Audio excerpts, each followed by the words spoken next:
Eric Bernard, 34 ans, Cyril Esquirol, 32 ans, David Frétinier, 31 ans, Marc Germain, 25 ans, Sébastien Guillaume, 23 ans, et enfin Olivier Rebuffy, 21 ans. Voilà l'élite de l'enduro français, voilà les 6 pilotes de l'équipe Trophée. Avec eux, le reste de la sélection française, à savoir les juniors, les clubs, mais aussi les individuels. Au total, 23 pilotes courront sous les couleurs bleu-blanc-rouge. C'est à Aubazine que l'équipe de France a élu domicile pour ces 6 jours. Aubazine, c'est le village d'Olivier Rebuffy. Pour lui, la pression est donc à n'en pas douter plus forte que pour tous les autres. Eric, il essaye de me gérer, c'est-à-dire qu'il me donne pas mal de conseils pour me calmer justement, pour avoir le moins de pression possible et j'espère que ça va bien se passer. Il faut dire que Bernard, lui, a de la bouteille. Il est d'ailleurs le doyen de l'équipe de France cette année. Il ne s'alignera pas dans la catégorie 404 temps, trop relevé avec entre autres Salminen et Merriman, mais en 252 temps. J'ai un nouveau rôle ici puisque Olivier est chez lui, il va certainement avoir une grosse pression, mais je crois qu'on a bien travaillé, que ça va plutôt bien se passer. Donc le rôle en fait c'est de manager aussi Olivier. Non, ce qui est super c'est de rouler chez soi, on a beaucoup de public, on est vraiment très motivé, il fait beau. Un petit peu de pluie, c'est vrai que ça ferait du bien, mais on ne sait pas trop comment ça peut devenir après, donc on espère quand même qu'il y ait du soleil. Non, c'est une bonne chose, de la pression, j'en ai plus trop, je pense que les jeunes en ont un peu plus, mais on essaye de les réconforter. Les anciens au service des plus jeunes, les plus jeunes à l'écoute des anciens, voilà déjà la première réussite de l'équipe de France. À la veille de la compétition, tout le monde semble plutôt détendu, même les plus novices. Sébastien Guillaume en est à peine à sa 2e saison d'enduro, il évolue encore en national, mais ses chronos sont dignes des meilleurs inters. C'est lui que Frédéric Veil a choisi pour remplacer Stéphane Peter Hansel. C'est vrai que c'est une lourde charge, c'est difficile c'est lourd à supporter, mais je pense pas être le remplaçant, je suis plus quelqu'un qui prend sa place sans vraiment dire je remplace Stéphane. On avait le choix entre Emmanuel Albepard ou Sébastien Guillaume. Le choix était très très difficile parce que c'est 2 pilotes qui ont fait la même chose en moto, qui ont participé aux mêmes courses, qui ont à peu près la même expérience, qui ont à peu près les mêmes chronos tout le long de l'année, qui pratiquent le même championnat. Et la seule petite différence qu'on a trouvée pour les séparer, c'est que Sébastien Guillaume est un petit peu plus à l'aise. On l'a vu en championnat d'Europe sur les terrains un petit peu plus creusés. Avec tous les pilotes du mondial pour ces 6 jours, là, on pense que les terrains vont forcément se creuser un peu plus qu'en championnat de France. Donc on a choisi Sébastien Guillaume. David Frétinier de son côté profite encore de ses derniers instants en famille. Sur cette édition 2001, il est la valeur sûre de l'équipe de France. Les derniers 6 jours que j'ai fait, surtout en 99, j'ai eu la victoire en catégorie 400 et l'année dernière une seconde place. Donc cette année, ça va être un petit peu différent. Je vais aborder la course avec une moto aussi différente que j'utilise toute l'année, donc que je connais très très bien. Et puis on va essayer de viser aussi avec l'équipe, déjà d'essayer de faire le maximum pour l'équipe, mais aussi d'essayer de faire une place proche de la victoire au scratch. Mais face à eux, Finlandais, Italiens, Suédois et Australiens sont très bien représentés. Il y aura donc fort à faire, même si plusieurs avantages sont, il est vrai, du côté du clan français. Le gros avantage qu'on a, c'est de rouler donc à domicile et de rouler sur des terrains qu'on a l'habitude d'utiliser. C'est des grandes prairies en herbe et puis de bénéficier du support de tous les supporters qu'on va avoir tout le long des spéciales, ça peut faire une petite différence. Hein. Si on est à la sortie d'une spéciale, on est un petit peu fatigué et qu'il faut aller chercher un peu des ressources et qu'il y a une 50aine de personnes avec des klaxons et des drapeaux, ça les aidera, c'est sûr.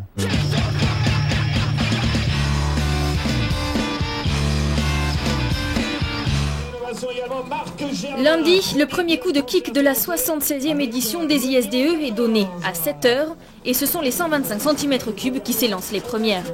Au programme 310 km, soit 9 heures de moto, 2 spéciales banderoles seront chronométrées dans chaque tour. Chaque équipe a droit à un joker par jour, autrement dit, sur 6 résultats, 5 seulement seront comptabilisés. Chaque pilote marque alors autant de points qu'il y a de secondes entre lui et le premier de sa catégorie. L'équipe victorieuse sera bien entendu celle qui aura marqué le moins de points. D'entrée dans la toute première spéciale de la journée, c'est le Finlandais Samuli Aro qui signe le scratch, près de 3 secondes devant le Français David Frétinier. Le ton est donné. Derrière ce duel, en effet, il faut sentir toute la rivalité entre les deux grosses équipes favorites. Il faut dire que les Finlandais sont venus en force. C'est d'ailleurs Juha Salminen qui remportera le scratch sur la journée. Champion du monde en 250 de temps, il s'aligne pour les 6 jours dans la catégorie des 400 cm3, une cylindrée qui visiblement lui réussit. Du coup, l'Australien Stefan Merriman, lui aussi en 404 temps, est relégué à la 2e place de la catégorie. Quoi qu'il en soit, l'Australie pourra compter sur lui et sur Shane Watts, l'autre kangourou hyper rapide de l'équipe. À eux deux, ils feront un excellent travail dans les spéciales. À l'issue de la première journée de course, et malgré 4 autres pilotes beaucoup moins expérimentés, l'Australie se classera 2e.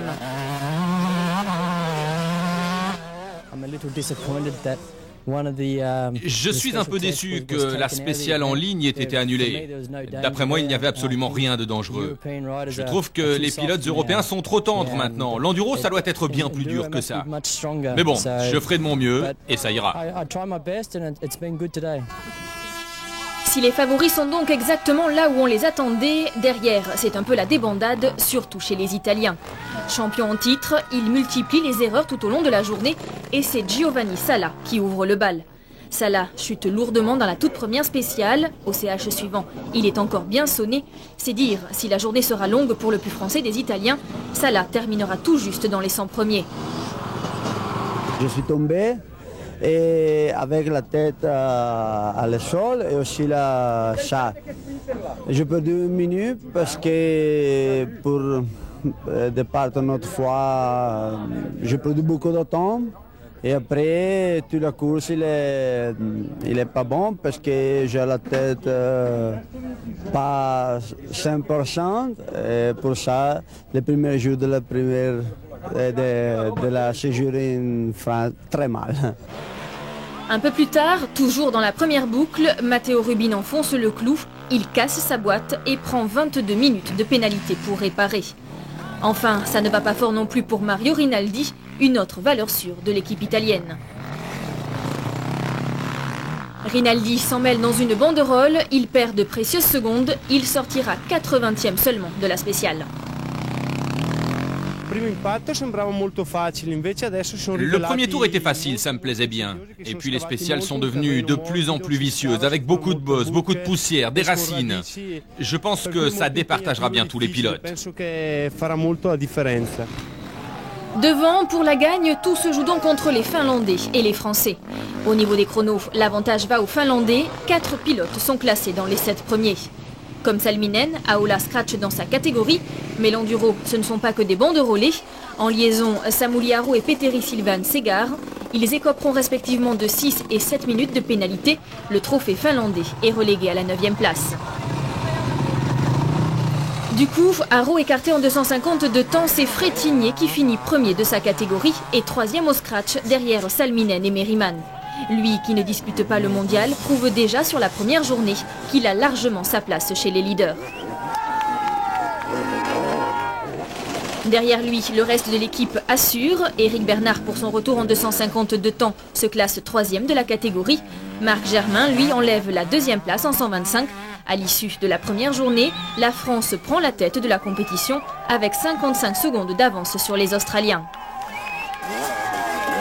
J'attendais pas du tout autant de spectateurs dans les spéciales et c'est vraiment impressionnant. À chaque virage, ils sont là. Nous, on essaye d'en mettre le plus possible, mais c'est vraiment, on n'arrive pas à se concentrer dans les spéciales.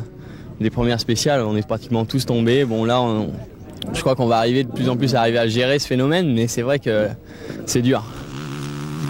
Derrière, c'est la Suède qui se classe 3e, notamment grâce à la première place en 125 de Peter Bergvall, le grand rival de Cyril Esquirol. France, Australie, Suède, voilà le tiercé gagnant de la première journée. Mais la course après les chronos ne s'arrête pas là pour tous les pilotes. 15 minutes de mécanique les attendent.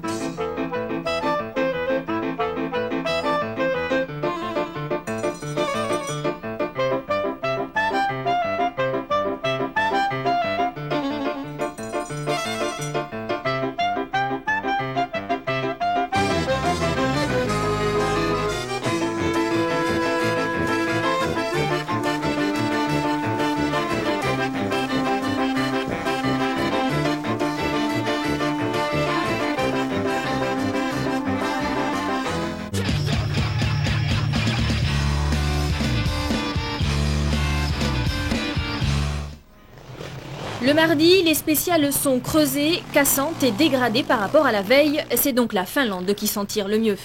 Mika Ahola, en 504 temps, remporte le scratch sur la journée, ainsi que le scratch dans sa catégorie, bien sûr.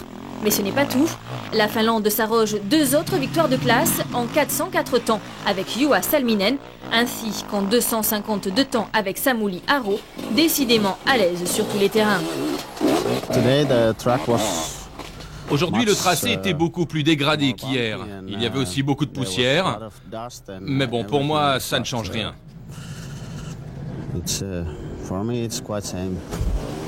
La Finlande remonte donc fort dans les classements, reléguée à 6 minutes et 40 secondes des leaders hier. Elle revient 5e, à seulement 3 minutes et 52 secondes de la victoire. Seulement voilà, la Finlande est maintenant condamnée à rouler ainsi jusqu'à la fin. Ce matin, Pohjamo n'a pu prendre le départ. Les Finlandais ne sont plus que 5, ils n'ont plus droit à l'erreur. Hier, on a eu beaucoup de problèmes. Hier, notre pilote 125, Pohjamo, s'est fracturé la clavicule. Et donc aujourd'hui, on n'est plus que 5. Tout le monde doit faire de bons résultats à chaque fois, mais tout est encore possible. Les Italiens, eux aussi, se retrouvent à 5. Ils ont perdu Scovolo, victime d'un serrage moteur. Dommage, car Salah est revenu à son plus haut niveau, malgré sa luxation de l'épaule hier dans sa chute. Salah se classe aujourd'hui 2e en 500 cm3. Jarno Boano lui aussi roule fort, il enlèvera la 2e place des 252 temps. Du coup, l'Italie fait un bond en avant. 7e la veille, elle revient 4e à seulement 2 minutes et 15 secondes du leader.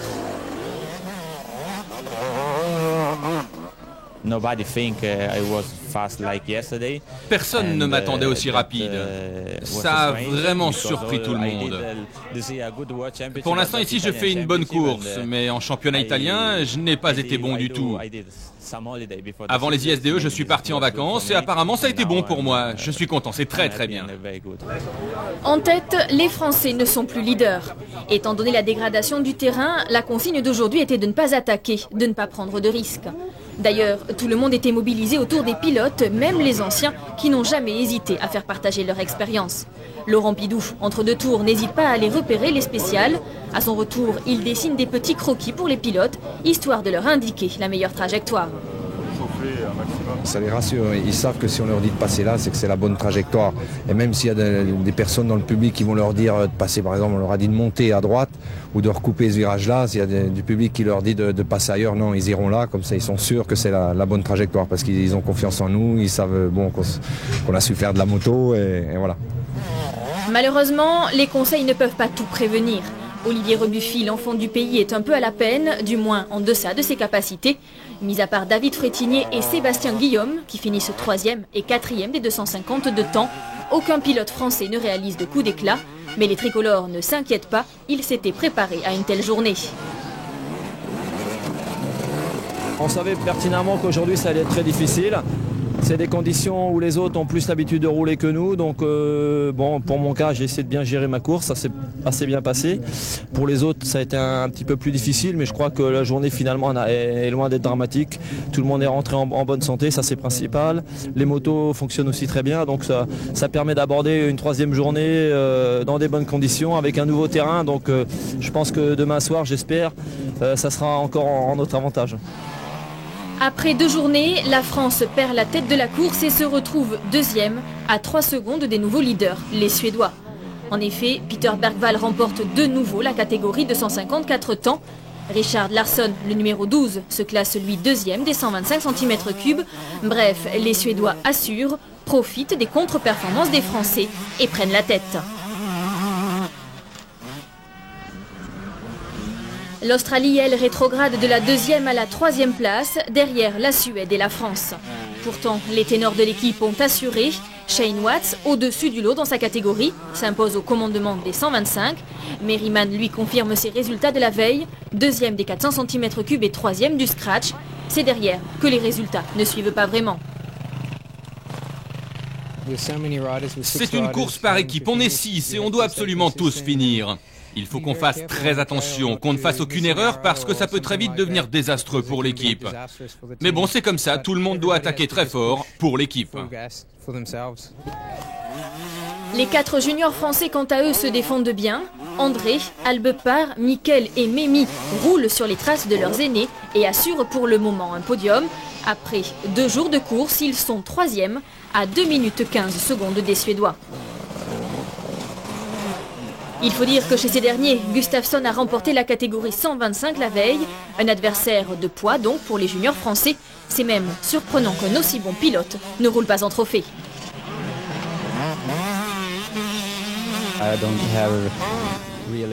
Je n'ai pas vraiment bien roulé en championnat du monde. J'ai terminé seulement 10e et du coup je n'ai pas été sélectionné dans l'équipe trophée.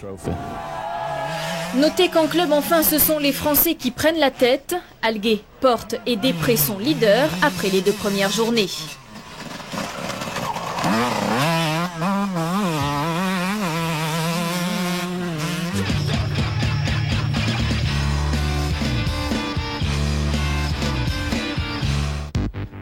Le mercredi, les Français ont tout à refaire. Les compteurs sont remis à 0. S'ils veulent l'emporter, c'est maintenant qu'il faut se concentrer.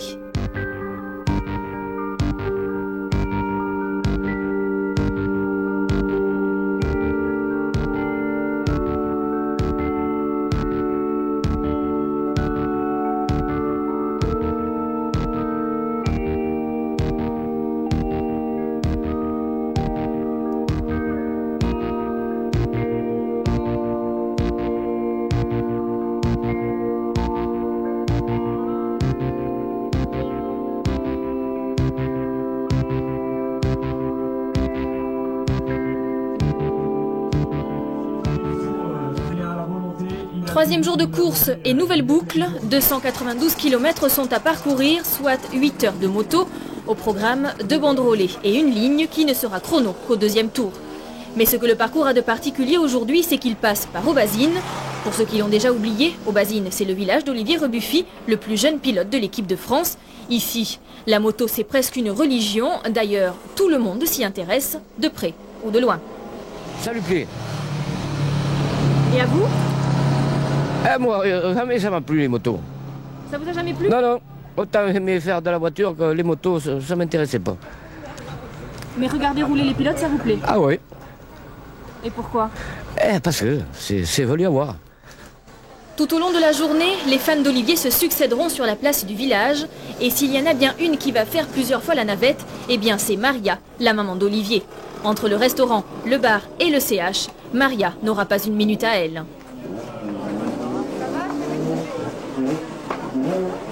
L'enfant chéri passera 3 fois à Aubazine sur la journée, mais à chaque passage, les retrouvailles seront plutôt brèves. 3 mots échangés, et voilà que Maria doit déjà retourner à ses occupations. Olivier, lui non plus, ne doit pas traîner, pas le temps pour lui de se poser, ni même de discuter. Les regards suffisent, oui, entre nous, parce qu'il n'aime pas tellement qu'on le motive ou alors on le laisse tranquille. Il est content quand même, et puis il sait qu'on est là, que s'il a besoin, on quitte tout et puis on le rejoint s'il a un problème. C'est que dans la famille, on suit la carrière d'Olivier depuis le tout début. Dans le bar familial, les photos s'exposent. Ici, c'est un peu le QG des fans d'Olivier. J'ai beaucoup de gens qui viennent me demander des renseignements que je ne peux d'ailleurs pas toujours fournir parce que je ne les ai pas tout simplement. Et c'est vrai qu'il est assez demandé. Les gens qui s'intéressent à la moto viennent ici, quoi. Et puis c'est tout. Hein. Ils sont toujours à la demande de renseignements de tous les niveaux. Et puis bon, on dit ce qu'on sait, c'est-à-dire pas grand-chose pour l'instant. Vous l'aurez donc compris, à Aubazine, on ne fait pas dans la demi-mesure. C'est le village tout entier qui est derrière Olivier. Même la boulangère arrive à s'échapper de sa boutique pour l'encourager. J'aimerais bien suivre le circuit, mais vu mon travail, je ne peux pas. Autrement, je maintiens Olivier parce que c'est bien pour Aubazine. Hein, et puis Olivier est tellement gentil, et puis pour le réconforter, quoi. Mais voilà, c'est que je n'ai pas le temps de pouvoir suivre. Il est très gentil, Olivier, et puis il y va, quoi. J'aimerais bien qu'il gagne, quoi. Surtout pour Aubazine, quoi. Toute la journée, le village vivra au rythme de la course. Chaque pilote aura droit à ses encouragements, enfin, surtout les Français et les Italiens.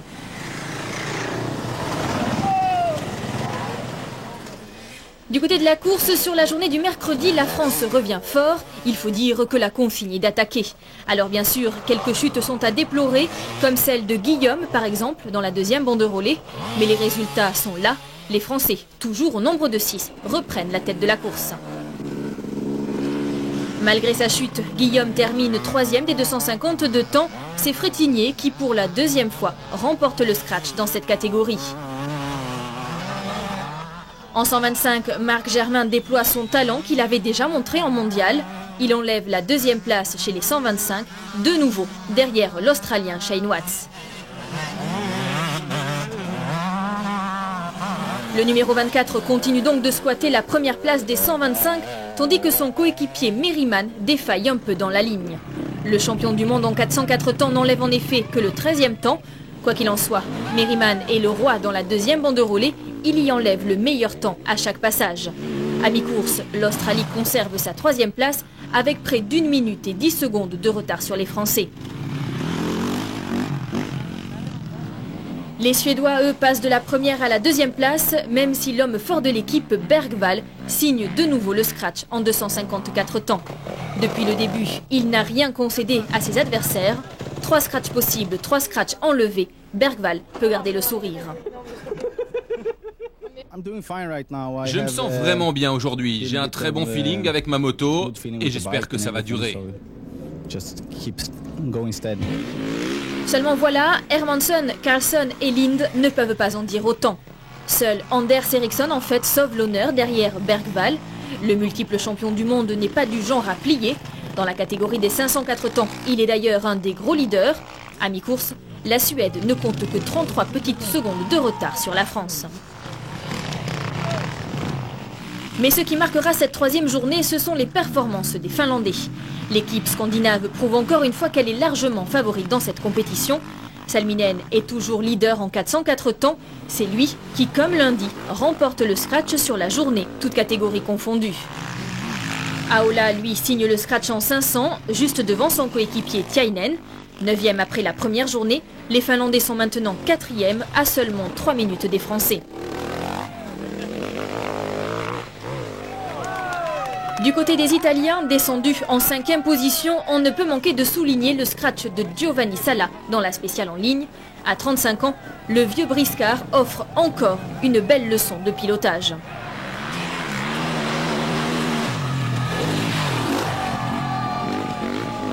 Je préfère la ligne parce que j'habite à Bergamo en Italie et là-bas il y a beaucoup de pierres et il y a beaucoup de lignes. Et pour ça, pour moi, il est plus facile de faire la ligne. Dommage qu'il y a juste 2 tours et pour ça, juste une ligne. Et ouais, c'est la course. J'aime pas beaucoup la banderolée quand il est très glissant parce que nous n'avons pas la place pour faire l'entraînement. Et pour ça, quand j'arrive là-bas, je suis pas trop bon. France, Suède, Australie, Finlande, voilà le nouveau quatuor de tête. À mi-course, l'heure est déjà au premier bilan. Je crois qu'ils sont assez soudés, ça fait plaisir parce qu'ils se tiennent, ils se serrent les coudes. Là on commence à avancer, 3e jour, ils sont en tête et je crois que c'est encore un petit peu plus fort. Donc bon, c'est vrai que David Frétinier, un petit peu le fer de lance, c'est lui qui est devant, qui fait les meilleurs résultats. Mais ils apportent tous un petit peu leur crédit. Et chaque jour, il y en a qui ont fait leurs petites erreurs, les jokers n'ont jamais été les mêmes et je crois que c'est très positif. L'équipe est très homogène et c'est ce qui fait sa force. À ne pas oublier les pilotes inscrits en club. Gilles Alguet, le numéro 44, Guillaume Porte et Cyril Després creusent l'écart. Ils comptent maintenant un peu plus d'1 minute d'avance sur leur poursuivant. Il faut dire qu'Alguet, Porte et Després sont 3 pilotes solides. Dans les chemins d'ailleurs, le public ne s'y trompe pas. Les 3 Français sont autant encouragés que les pilotes trophées. Les juniors français en revanche sont eux passés en 4e position. Il faut dire qu'en junior, 3 pilotes sur 4 sont inscrits en 252 temps.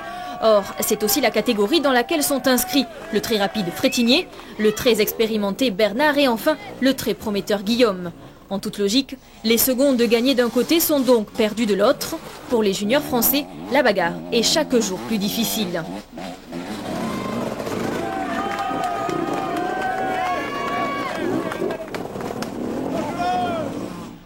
Les juniors italiens, eux, sont beaucoup plus à la fête. Ivan Boano, le numéro 28, se classe 3e des 125 cm3 sur la journée. Au classement scratch individuel, il enlève même la 12e place. À voir ses résultats, on pourrait donc presque imaginer la victoire des Italiens en junior. Mais derrière, les juniors suédois sont à moins d'1 minute. Dans quelque catégorie que ce soit, rien n'est donc encore gagné pour personne.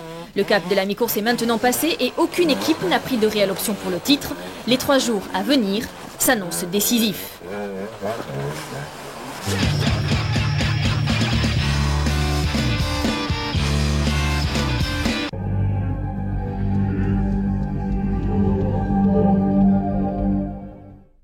Dans quelques instants, votre correspondant va halluciner. Chargez des centaines de messages originaux et pleins d'humour sur votre répondeur téléphonique. Imitation de stars, d'hommes politiques, de sportifs, parodies de films, fausses pubs délirantes, 1001 messages pour tout répondeur fixe ou portable.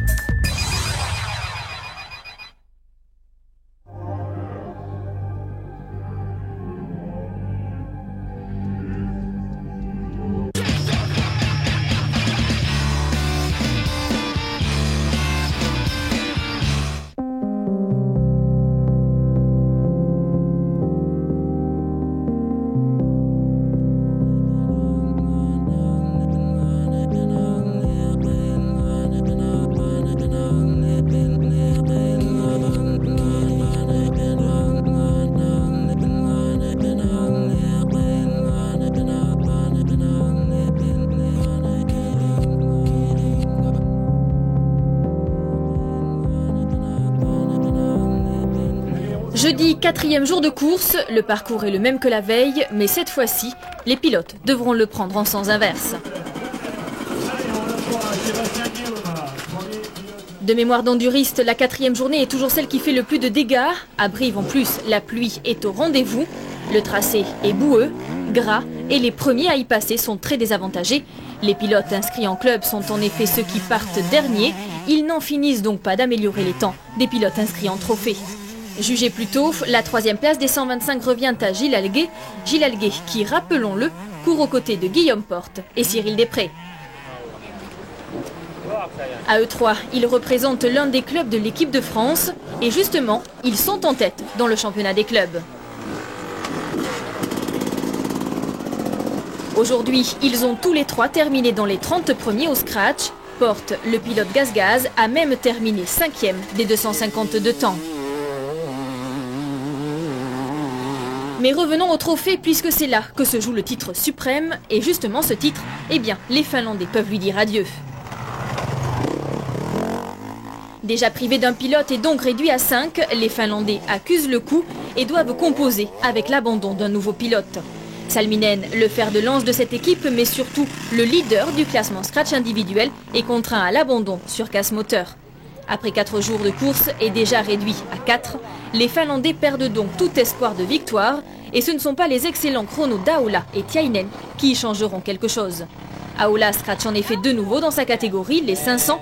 Tiainen, lui, enlève la 2e place derrière son coéquipier. Bref, ils prouvent encore une fois qu'ils sont vraiment de top pilotes. Au CH d'Aubazine, c'est même le sourire qui l'emporte. Très tôt, dès le 2e CH en fait, Juha Salminen a eu des problèmes avec son moteur. Et puis au CH suivant, on a vite compris qu'il allait devoir abandonner. C'est comme ça, vous savez, on n'a vraiment pas eu de chance, mais c'est la vie. Bon, on était vraiment sûr de pouvoir accrocher les Français. Maintenant, c'est impossible.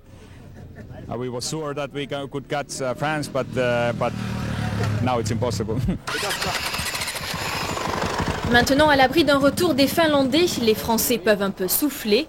D'ailleurs, c'est la bonne humeur et la décontraction qui règnent sous la tente des tricolores. Il faut dire que les Français peuvent se réjouir à plusieurs titres. Bon, moi, au niveau performance, j'étais un petit peu en retrait. Et puis bon, aujourd'hui, je me suis un petit peu retrouvé. Je retrouve des bonnes sensations sur ma moto et ça me fait plaisir. Ouais. C'est vrai que Cyril Esquirol va beaucoup mieux. Le matin, il a changé un amortisseur et du coup, il a aussi retrouvé son pilotage.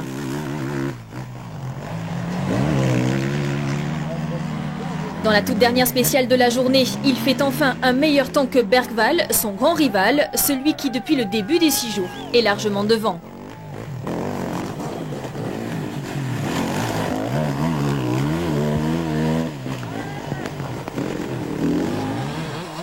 Olivier Rebuffi, lui aussi, va beaucoup mieux. Après 3 jours passés un peu en demi-teinte, il apprivoise enfin la pression. Il gère mieux son stress. Rebuffi signe même un scratch dans sa catégorie en spécial banderolé, ce qui ne lui était pas arrivé depuis le début. Rebuffi est de retour sur un terrain qui pourtant ne lui correspond pas. En principe, j'aime pas trop parce que y a beaucoup d'obstacles, c'est-à-dire il y a plein de pièges où on peut facilement tomber. Et je préfère avoir des spéciales vierges ou des grandes spéciales en herbe. Alors comment ça se fait que vous avez aussi bien marché aujourd'hui? J'ai changé ma technique de pilotage, arriver moins vite dans les virages et apparemment ça paye. La France conserve donc le commandement et malgré tous ces pilotes clubs qui se sont intercalés, elle augmente même son avance sur ses poursuivants directs. On compte maintenant 1 minute et 25 secondes entre les Français et les Suédois.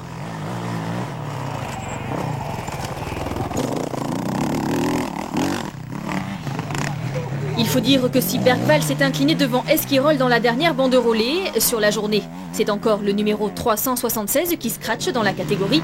Bergvall, voilà le véritable homme fort de l'équipe suédoise. Véritable, il faut le souligner, parce que l'autre top pilote, Larsson, jette l'éponge. Larsson, le pilote 125 de l'équipe, connaît en effet quelques soucis mécaniques et malheureusement, il perd beaucoup trop de temps à réparer. Avec plus d'1 heure de retard, Larsson sera même déclaré hors course. Comme les Finlandais et les Italiens, les Suédois n'ont plus de joker. Derrière la France et la Suède, on retrouve toujours l'Australie qui voit son retard augmenter par rapport à la veille. Watts finira 10e des 125, un résultat qui ne l'inquiète pas.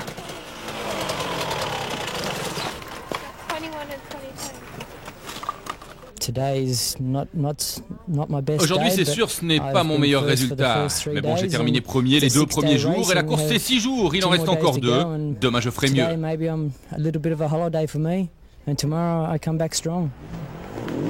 L'Australie pointe maintenant à 2 minutes et 40 secondes de la France. D'ailleurs, en l'absence de Salminen, ce n'est pas Merriman, comme on aurait pu l'attendre, qui signe le meilleur temps dans la catégorie 404 temps, mais l'Italien Mario Rinaldi sur Yamaha. Depuis le début de la semaine, c'est la première fois qu'un pilote italien finit leader dans sa catégorie. Mais les autres pilotes du team ne sont pas au top. Les Italiens restent 4e, mais avec désormais 4 minutes 43 secondes de retard. Mais que les Italiens se consolent, s'ils ne mènent pas en trophée après 4 jours de course, eh bien, ils continuent de mener en junior. Si l'équipe est aussi bien placée, c'est en grande partie grâce à Ivan Boano, le frère de celui qui roule en trophée. Boano Junior réalise jeudi un très bon chrono. Il enlève le 2e temps de la catégorie 125, de bon augure pour la suite de la compétition. Derrière, les juniors suédois s'épuisent, alors qu'hier, on comptait moins d'1 minute entre les 2 leaders. Après la journée de jeudi, l'écart se creuse. Après 4 jours de course, les Suédois sont maintenant relégués à près de 3 minutes derrière les Italiens. Les juniors espagnols sont quant à eux 3e. L'équipe est toujours au grand complet. C'est justement entre eux et les Français que va se jouer le podium. L'écart n'est que de 50 secondes entre les 2 équipes.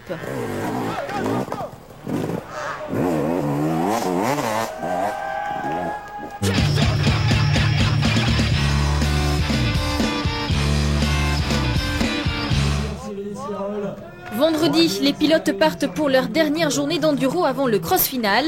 2 banderolés et 1 ligne les attendent, soit au total 7h30 de moto. Derrière les Français, leaders du classement, les étrangers vont tenter le tout pour le tout, histoire peut-être de s'emparer du titre suprême.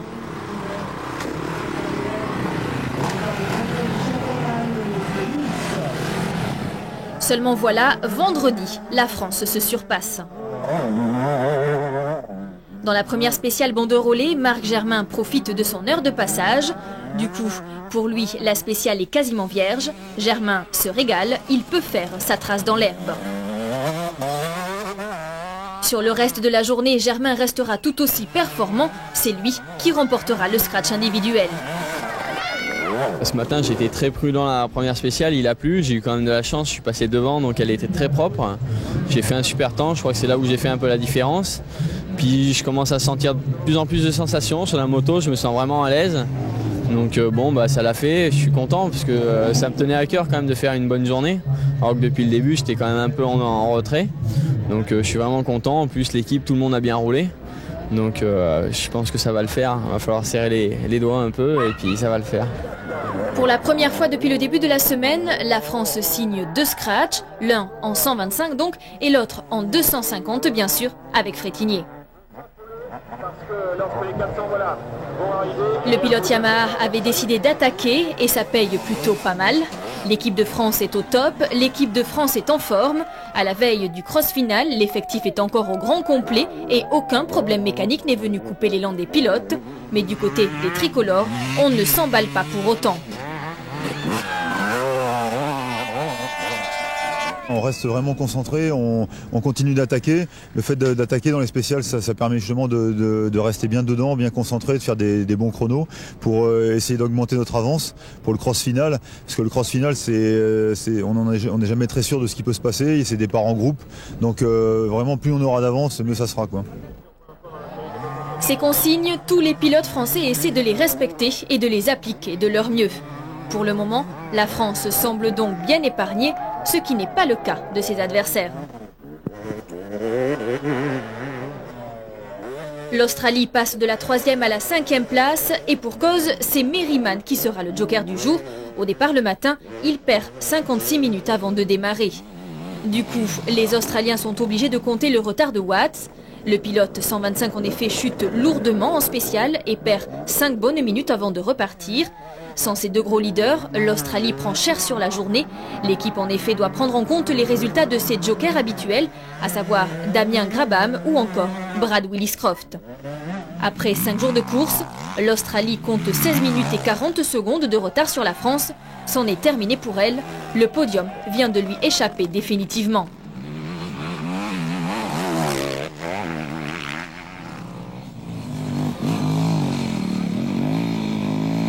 Après la mise hors course de Larsson la veille, le Suédois Bergvall, aux prises avec des problèmes mécaniques, ôte définitivement toute chance à la Suède de bien figurer. Des problèmes d'échappement lui font perdre une vingtaine de minutes et ce n'est pas l'aide de Mario Rinaldi qui le sortira de ce mauvais pas.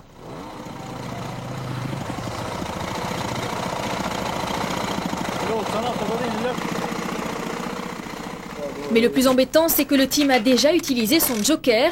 L'équipe suédoise voit s'éloigner le titre de champion. Elle accusera ce soir plus de 40 minutes de retard sur les premiers. Les Italiens, quant à eux, continuent leur remontée. Plutôt malheureux en début de semaine, depuis, ils gèrent parfaitement leur journée. 4e après 4 jours de course, ils profitent directement des problèmes des Suédois et des Australiens.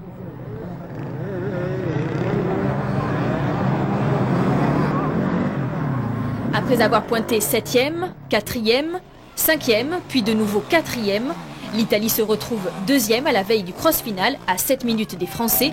Pour le moment, les champions du monde en titre sont sur le podium.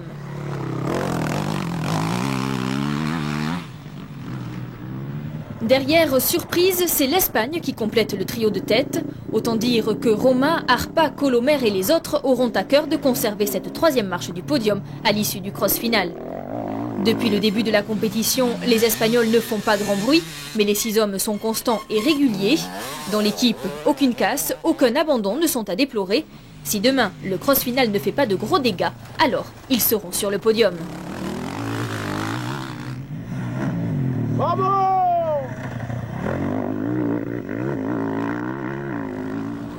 A noter ce vendredi l'excellente prestation du Tchèque Roman Mikalik. C'est lui qui se classe 2e des 125, juste derrière Germain. C'est lui qui hisse sa nation jusqu'à la 4e place du Challenge Trophée. Les Finlandais, eux aussi, continuent d'animer la course. C'est d'ailleurs toujours Aola qui mène au classement scratch individuel. Il compte moins de 30 secondes d'avance sur le Français David Frétinier.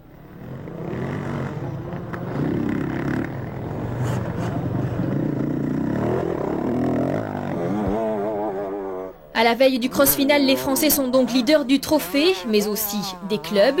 En effet, dans l'ombre du trophée, Alguet, Porte et Després font eux aussi une superbe course d'équipe.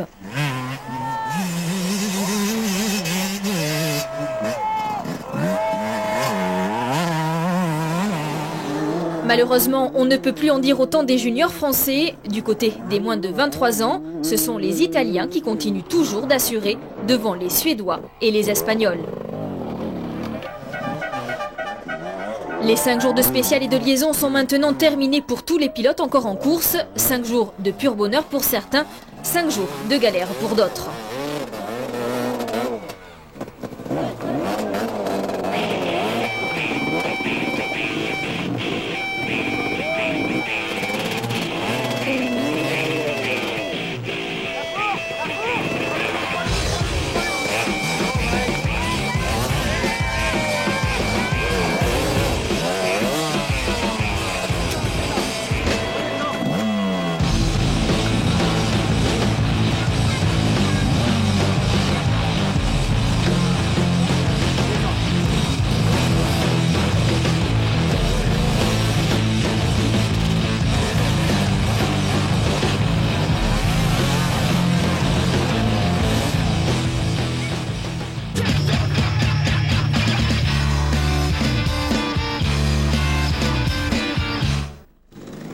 Samedi, les choses sérieuses pour les pilotes ne commencent qu'aux alentours des 13 h, mais dans les stands, les assistants sont sur le pied de guerre.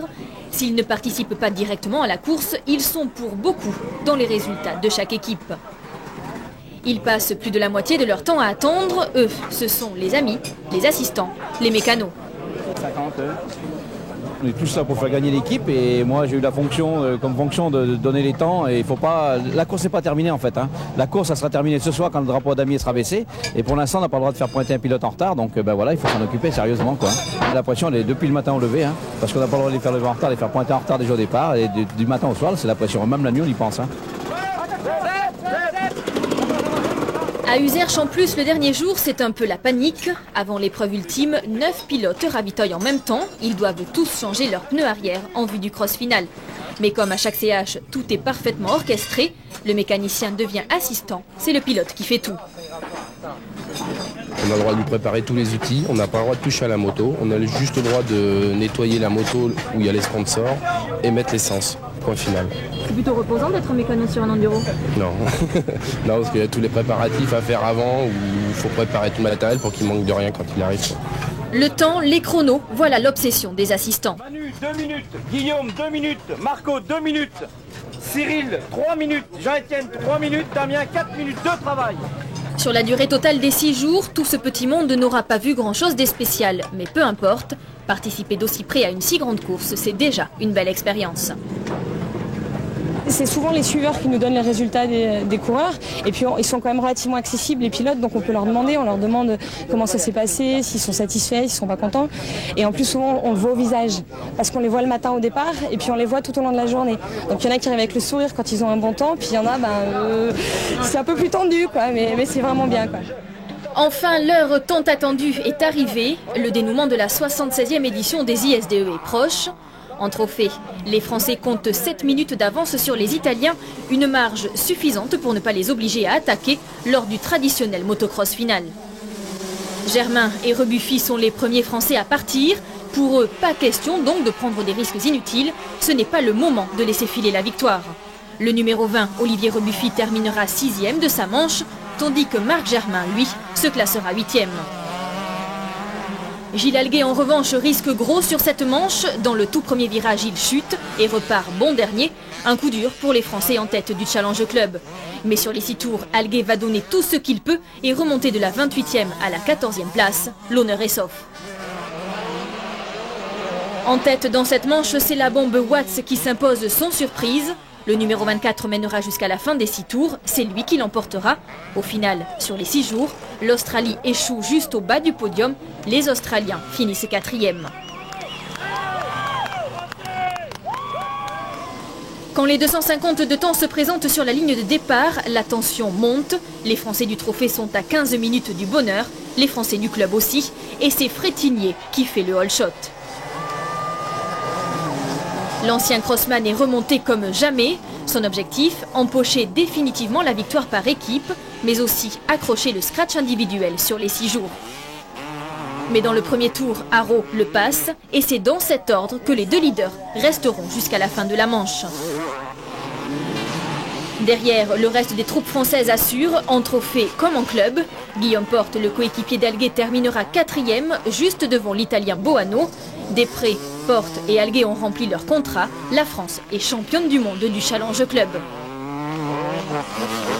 Pour l'instant, on ne réalise vraiment pas trop parce que c'est quelque chose d'assez dur toute la semaine, pas mal de pression, beaucoup d'efforts de tout le monde. Et bon, là c'est fait. On a été vraiment une bonne équipe, on est arrivé au bout et super.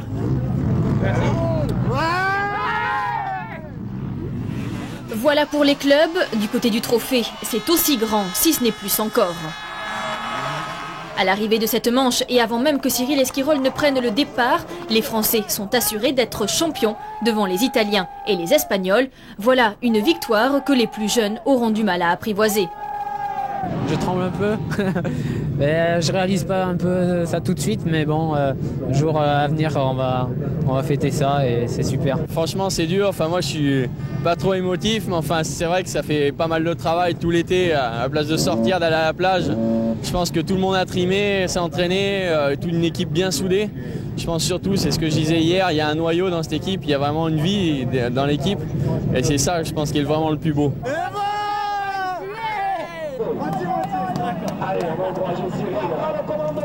C'est vrai que hier déjà on y croyait parce qu'on avait plus de 6 minutes d'avance et on y croyait gros comme fer et puis bon aujourd'hui c'est fait et puis on est super heureux et il y a un énorme public qui nous a encouragés tout le long des 6 jours, c'est super. Du coup, dans la manche des 254 temps, Esquirol peut se faire plaisir. D'ailleurs, c'est lui qui vire en tête au premier virage. Mais très vite, c'est Bergvall, son grand rival, qui s'impose au commandement. Sur le bord de la piste, tous les Français poussent et encouragent Petit Sec à chaque passage. Aussi, le Français ne lâche rien, il reste dans les roues du leader. Après 6 tours de course, Esquirol passe finalement devant le drapeau à damier en 3e position. Après 13 ans de famine, le titre de champion du monde par équipe est de nouveau pour les Français.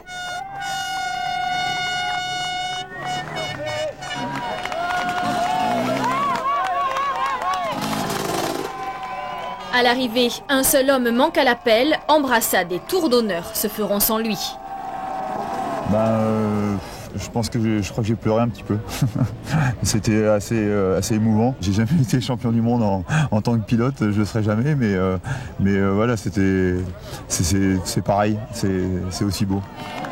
Après les 6 vainqueurs de 1988, Frétinier, Bernard, Esquirol, Germain, Guillaume et Rebuffi entrent à leur tour dans l'histoire. C'est vrai que l'objectif est rempli, enfin ça a été dur, une dure semaine, on a la victoire en trophée donc c'est vraiment magnifique. L'équipe de France vainqueur des ISDE en plus en France. On s'est battu vraiment toute la semaine, chaque journée a été vraiment différente avec des circuits très variés, difficiles. On a connu une 2e journée, une 4e journée avec des terrains très dégradés donc il a fallu vraiment s'accrocher, qui n'était pas notre terrain de prédilection mais je crois que la motivation elle était là, on avait envie de se battre, on avait envie de gagner et chacun a donné le maximum, toute l'équipe a vraiment fait vraiment son maximum à 100% chaque journée. Il y a eu de la fatigue, on a oublié, on s'est battu et aujourd'hui la victoire est là, c'est fabuleux. Derrière restent encore les courses des 400 et 500 cm3. En 400 cm3, Colomer, l'Espagnol, l'emportera dans une manche. L'Espagne peut souffler. Son équipe trophée termine 3e derrière la France et l'Italie.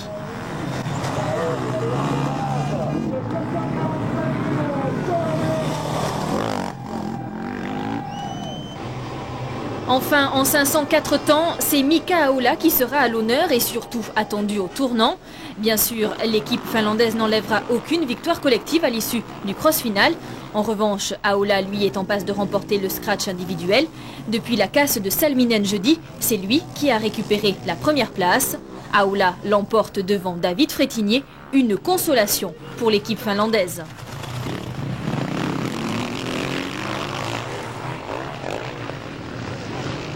Autour de lui, dans sa manche, la bagarre pour la première place est beaucoup plus soutenue. Entre Eriksson, le 555, et Tiainen, le 558, l'histoire va même virer au duel. Pour le moment, Tiainen est en tête, mais Ericsson n'est visiblement pas bon perdant. Un bon gros coup d'épaule, et voilà la concurrence écartée.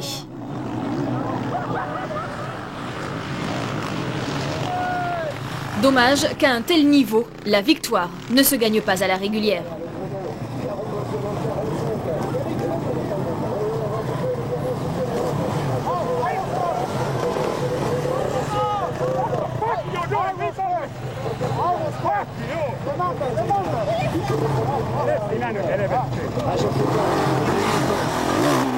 Mais pour nous, il est absolument hors de question de terminer ces 6 jours sur une telle image. Alors, place à la joie, place à la victoire des Français.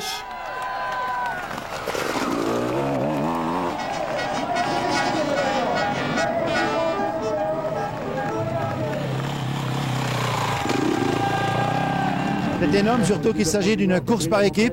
C'est toute la discipline qui est mise en avant. Je dirais que c'est tout le sport motocycliste. Et puis aujourd'hui, c'est aussi la France qui est mise en avant. Donc je suis un président heureux. Sur ces ISDE, la France aura brillé du début jusqu'à la fin. Elle l'emporte avec plus de 8 minutes d'avance sur les Italiens, bien revenus après une première journée difficile, et les Espagnols. Du côté des juniors, c'est l'Italie qui l'emporte devant la Suède et l'Espagne qui aura finalement enlevé 2 podiums sur ces 6 jours.